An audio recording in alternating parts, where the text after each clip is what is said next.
Welcome back, Irish fans, to Breaking Down Bray's Boys podcast. From fire Bray chance to a 7-point win, maybe a little more against NC State, Notre Dame finds a way in a game that didn't look like they were going to find a way for a little bit of that first half. But Notre Dame beats NC State in a sloppy game that NC State wanted to make sloppy. That's a team that's designed to be pesky and annoying, and they fit the advertisement, they fit the bill.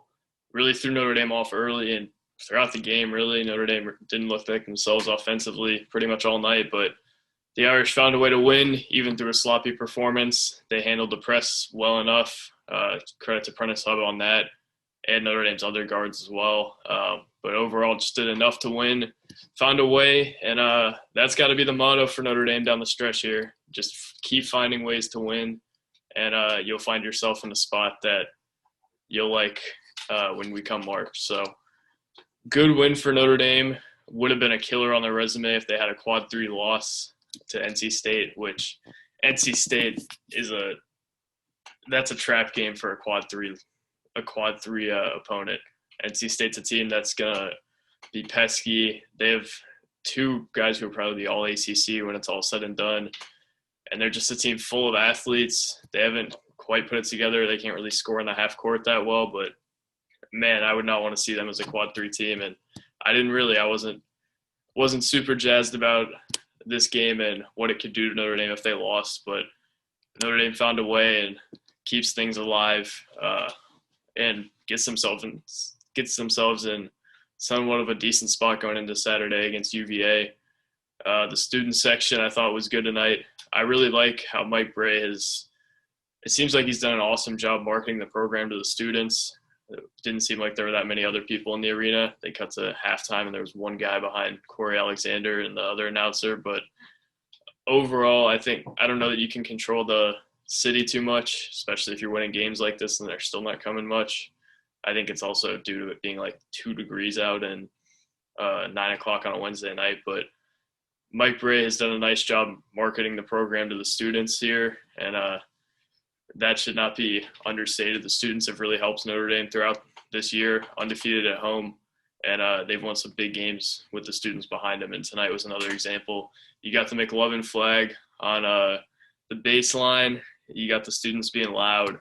You could hear chants on TV. So that's something that is really underrated in terms of college basketball, and that really helps Notre Dame. And you can just see the energy shift when they have the students behind them. So great job by Mike Brey of getting the students to show up, and good job by the students of showing up and helping this team out. But guys stepped up tonight, and I thought that was maybe the biggest story. They didn't get much from Blake Wesley, and we'll talk about everybody individually later. But Trey Wertz and Cormac didn't give you all that much. Cormac turned on a little bit late, but Notre Dame didn't have much from three of their top guards, and Nate Laszewski stepped up. Prentiss Hubb made some big plays. Cormac Ryan, who I mentioned is one of the 3 guards not doing much, found a way to make a play late, make a few to put them ahead. And Dane Goodwin, old reliable, made plays. So I think that's the biggest story from tonight is just Notre Dame keeps finding ways to win. Guys keep stepping up, and they're scoring in waves, playing like a veteran team down the stretch here of the season. And that's awesome. If Notre Dame can keep just finding ways to win. I'll say it a million times. If they find ways to win down the stretch here, doesn't matter how pretty they look, doesn't matter what the national media thinks, doesn't matter what I think. If Notre Dame keeps finding ways to win, they could end up in the NCAA tournament, and that's the way to keep doing it. Doesn't have to look pretty. It could be like tonight where this game is just a giant mess. You play into the other team's hands, and you still find a way to win. So good one for Notre Dame. Not a huge win. It certainly helps them, because if they lost this game, the resume would not be great at all. But tonight was a step in the right direction for Notre Dame after not a great Louisville was a really good win, but Virginia Tech and Howard were not great games. But other than that, Notre Dame's been pretty good recently, and I think they've won 9 out of their last 10. So they've made these shows a lot more fun to do recently, and let's hope that keeps up on Saturday and Monday. But diving into individual guys, I want to start with Prentice Hub. he took some rough shots, wasn't all that efficient, but I think the story of the night with Prentiss Hubb was he looked like a vet. And I don't know how much we could say that over the past few years. He handled the press really, really well. Was finding his teammates. Like I said, the shot selection wasn't great, but if you can get Prentiss Hubb to get in the lane and kick it out to guys or find guys in transition or break the press consistently like he did today, just look composed. And he looks like a completely different player than he did his sophomore year, for good and for bad. But if you want to take a good thing from kind of his transformation, it's this. He was playing like a vet, and I thought he was a lot better than I helped propel him to the win. And I think his part is going to get lost just because he was 4 for 12 and had 11 points, but 5 assists, no turnovers against the team with all that length and all that size and wingspan on the perimeter. Prentiss Hub had 0 turnovers while they were pressing, and that's a big story for Notre Dame. And if they can continue to get that from him, obviously it matters what they get offensively, but that's certainly a step in the right direction if they can get this type of performance out of Prentiss Hub, even if the offense doesn't come. Blake Wesley looked a bit like a freshman today. Wasn't his night. Went against 3 for 16 with 15 points. A lot of that was towards the end on free throws. The free throw shooting was better as the game went on. I know that's something he's been working on for the last few years. I'm going back to when I first started covering him as a junior. That was a little bit of something he was working on. I remember in AAU, the COVID summer, that was a thing for him, but wasn't his night at all. Seemed to get a little sped up by the athleticism on the perimeter that NC State had and the size and the reach that they had.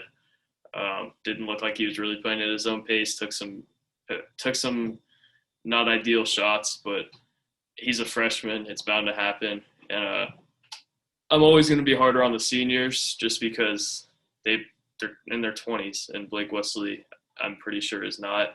So he's a freshman. You take the good with the bad with him, especially since he didn't play at a prep school like J.J. Starling will. I think his curve of development might be a little quicker than the average freshman. I don't think he'll turn it over as much, and I think he'll look a little more composed and like an upperclassman early just because of where he played in high school. But Blake didn't have it tonight, and I think the bigger story from this is that Notre Dame found a way to win without him and had other guys step up rather than Blake just having to be Superman. And that's the big story with this. I'm not super concerned about this. Blake looked like a pro on Saturday. He didn't tonight. And you got to keep in mind he's also a freshman. So obviously it wasn't his night, but made a big play towards the end to get to the line and put Notre Dame up like 5 or 6 towards the end. But I'm going to keep saying it wasn't his night. Didn't one of his worst games in Notre Dame tonight, and he still had 15 points and hit some big free throws at the end and held Terquavion Smith to 4 points, one of the best freshmen in the ACC. So you take the good and the bad with Blake, and if your guys can step up like this, these performances won't matter much with him other than for draft stock. So not a great night for Blake, but Notre Dame wins without him, and that's the bigger story. Dane Goodwin, I thought he didn't even have his touches much today. Got going towards the end. I think he finished, 17 on 6 for 12, 4 for 7. And he missed a few wide open looks from 3 too, which is something that he doesn't do very often. I thought he was a little bit thrown off by the athleticism early, but was still able to contribute 17 points, and that's how you know he's a vet. No matter who they're playing against, Dane Goodwin always comes through, or reliable. And, man, there's not – like I said on Saturday, there's not much to say about Dane Goodwin. He was pretty good tonight, though, and looks like a vet in every sense of the word. And, man, 17 points for Dane Goodwin against this type of matchup against Sebron. Take that any day of the week. Nate Laszewski was the big story today. Didn't do much after about 7 minutes in the second half, but, man, this was the Nate Laszewski game for the first 35 minutes. Love that he was attacking. He really hunted a shot and got to the rim tonight, was attacking off the bounce, which we haven't seen from him all that much. He looked so confident, more than I've ever seen this year, and had a double-double against a legitimate ACC team. Obviously, their bigs aren't all that great because they don't have many Bates, but 18 and 10 from Nate Laszewski you take any day, especially when your guards aren't playing all that well. Man, this was the Nate Laszewski game this year. He was unbelievable tonight. And if they can get anything close to that from Nate down the stretch here, and they could be forced to be reckoned with. I think Nate's playing really good basketball right now. Had 17 against Howard, 7 against Louisville, and then 18 tonight. So seems like he's starting to hit a bit of a stride here after somewhat of a tough first few months, but seems to be carving out a role, attacking, hunting his shot, and that's the big takeaway for Nate Laszewski tonight. Paul Atkinson, it's tough because Paul Atkinson only got 4 field goals up, only had 3 rebounds, but I feel like with Paul Atkinson at this point, it's mostly just a matter of circumstance. Do they need him to contribute? Are they throwing it into him to let him make plays? I don't know that much, but didn't seem like they were really making an effort to get him involved tonight just because of other guys stepping up like Nate Laszewski. I certainly think Paul Atkinson could have had a big night tonight against this type of front court, but they didn't really need him to, and that's fine. I think he's another one of those safety blankets they have. If Blake doesn't have a great game, if Nate doesn't have a good game, Prentiss Hubb, Trey, Cormac, if those guys don't step up, Paul Atkinson's going to be there to make plays, and they didn't need him to tonight. 3 turnovers, a little bit concerning from him. I think he was a little overwhelmed at times, but hey, if they need Paul Atkinson to score, he's going to score, and they didn't need him to tonight. So not overly concerned with him. He was fine. Not really worried about him. He's going to give you what he's going to give you, and I think we all know that he's not going to be their best player at any point really, but he's going to be a guy who's going to score when you need him to, and they didn't need him to tonight. Maybe they need him on Saturday against the UVA team that can really lock down at times. But all in all, okay from Paul Atkinson. Cormac Ryan didn't do all that much early, didn't do all that much offensively, but defensively he made so many plays tonight. I don't know if I've seen Cormac make many more plays than he did tonight. Didn't score from the field, but still probably had one of the bigger impacts on this game out of any Notre Dame player. Took charges, got steals late, got his hands up and made plays, and about all you can ask for from Cormac Ryan. He had 2 steals. I feel like it was more turnovers than that he forced. Should have had a charge and did have 1, but 8 rebounds. That I just saw that stat for the first time. 8 rebounds from Cormac Ryan. He's really improving on the glass, and if they can get help from him like that, man, they've been really serviceable on the boards lately, and I think that's something that we need to talk about a little more. Louisville is a team that's really physical, and they really held their own on the boards against them. And they've held their own against pretty much everybody on the boards lately, except for, say, Kentucky and UNC with Bacot and Chibwe. But, man, Notre Dame has done a really nice job on the boards lately, and Cormac Ryan's been a part of that. Just the little things today. You didn't see Cormac Ryan do any of the big things, and they didn't need him to tonight. You're going to need him to step up eventually offensively, but tonight they didn't. And, man, that was a good game by Cormac Ryan. Did all the little things, and it finally showed late in the game. He got steals, turned it over, and you could really see what Cormac Ryan did defensively tonight. A lot of the time it goes unnoticed, but tonight he was standing out on that end and really helped out against some of their better players, some of the better players in the ACC, some of the most underrated scorers in the ACC, C. Brown and Smith. But good night for Cormac Ryan, contributed to a win. Trey Wertz did not have it tonight. It was not a good night for him. Had more turnovers than shot attempts, more turnovers than points. And just looked like he got sped up a little bit by NC State's size and reach on the perimeter. And it's going to happen. They have 6 old guys for a reason. Not all of them are going to play well every night. And I really thought Trey Wertz was hitting a stride after Saturday, after hitting 1,000 points and starting to play a little bit better, finding his stroke. He shot 42% from 3 last year.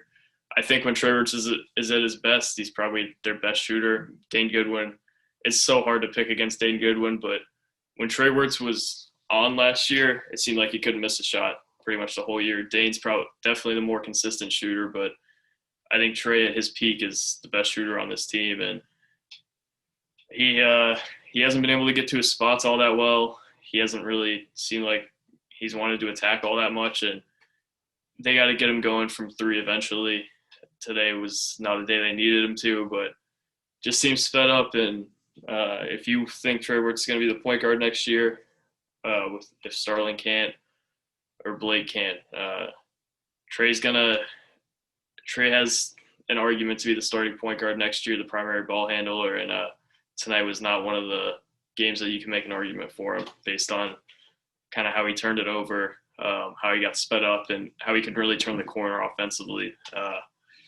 Wasn't Trey's night, and they're going to need him to have a night soon. He's taking a step back, and I'm sure that's due to other guys stepping up, Dane Goodwin and Blake specifically. But, man, I would love to see Trey Wertz kind of find his shot again, hunt his shot, and show what I've seen him do offensively. Probably we've all seen him do in the last few years, just probably being their best shooter at times. And I thought he was going to be able to find more of a role defined in this offense, and he hasn't really been able to, but there's still hope for me to say he can. So Notre Dame comes out with a good win, moves to 12-6 against D1 opponents, 13-6 overall, and they are in a nice spot heading into Saturday against UVA. And I'll be back for that post-game show in a few days. Looking forward to it, but for now, thank you guys for watching on this Wednesday night, or in the more likely case Thursday for most of you. So